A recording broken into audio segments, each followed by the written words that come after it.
Красным триколом борется Анатолий Фонданов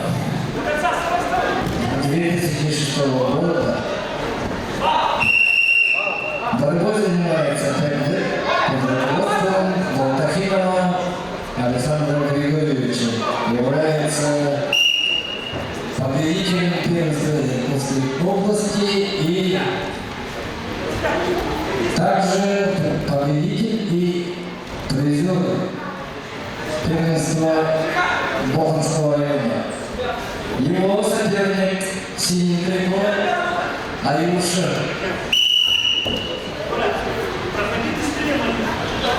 Цендебаев.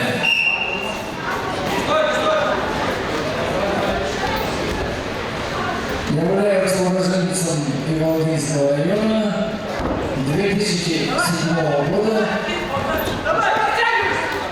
Тренируется под руководством Бондаренкова Соломона Владимировича.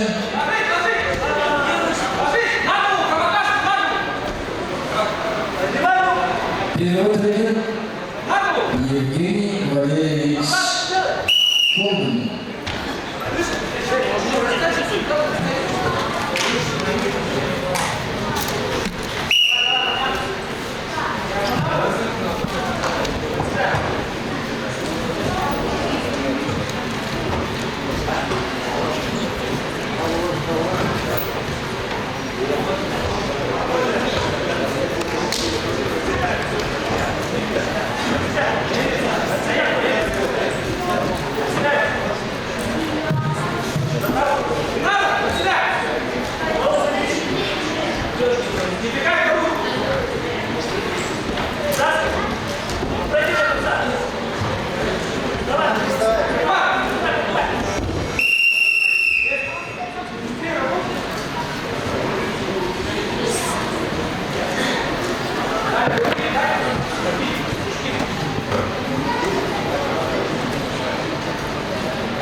Счет встречи 3-0 ведет борец в красном трико.